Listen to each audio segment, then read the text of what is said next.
discussed in Wants and Needs, How to Spot the Pain Point in Hobby Businesses, podcast week 2, I found a pain point, a current state and a desired state, and I wanted to solve it by purchasing an activity tracker. I needed something that would hold me accountable to a healthy lifestyle, and I had a lot of friends who were using it, and it seemed like a good option. Needs can be categorized in many different ways, but during this purchase, I feel that psychogenic needs were definitely applied, especially because I was in the process of becoming a member of a culture. Part of me wanted to be part of this fit subculture and have this affiliation with healthy, conscious people. The end result? I want an activity tracker. So the search is on, the information search that is, internal and external, trying to seek personal information, what I can recount from my past experiences with activity trackers, and seeking from my friends information, reading blogs, and seeking out other resources. Internet research was my primary resource because it's convenient, easy, and gives me access to various options and can give me all the information I need. Even though it's marketing controlled information, it still provided fruitful during the process. After all that researching, I was able to narrow down my search to my Evoke set, an Apple Watch, a Bella Beat, and a Fitbit, all activity trackers. After I narrowed it down to my top 3, I had to make a list of pros and cons to figure out what I really wanted. Once I analyzed my list, it was time to call my sister to make sure that I would avoid any cognitive dissonance post-purchase. Family is very important to consumer buying and decisions, which is what we learned in week 5. And the video played, Siblings Band Together, really touched upon the influences of siblings. And my sister was just like the example. She raised me because my parents were both working, and with the technological advances, I can phone her straight away for every decision. Nevertheless, I still suffer from selective distortion. I own an Apple laptop, iPad, and iPhone. I have a preference for Apple products because that's what I grew up with.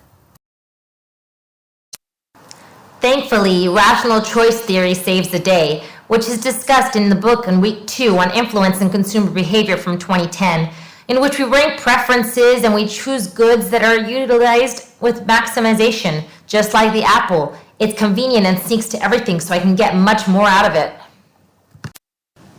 I had to go with a safe, reliable purchase and a brand that I can count on. Also, I wanted to make sure that I can maximize the utility and make sure I can do this with a reasonable amount of money. For those reasons and plenty more, the Apple Watch took the prize. Now the next step was to make the purchase.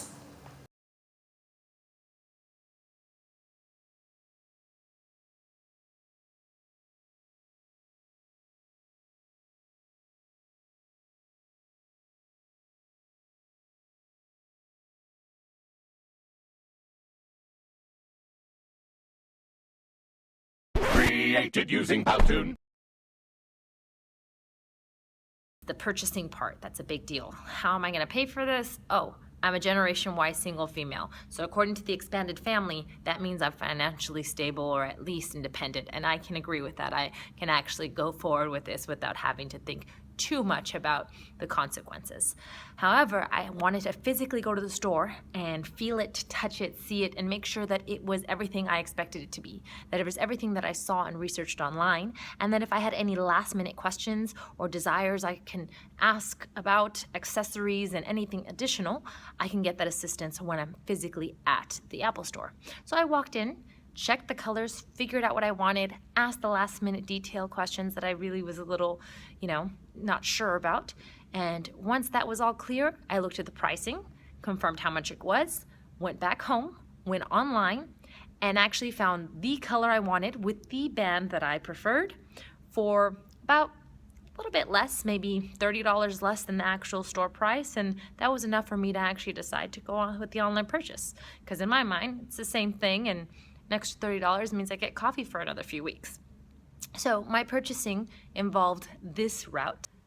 Now that the purchase has been done, I'm really excited because it is all mine, and that sensation of opening something new feels like Christmas, and it feels particularly special because it's something that I was involved in and something that I feel is low risk because of the fact that I have actually done my research, filled in all the blanks that I had to have, and Apple does a really good job about warranties and making sure that I don't feel like if something's wrong with it, I'm at a loss.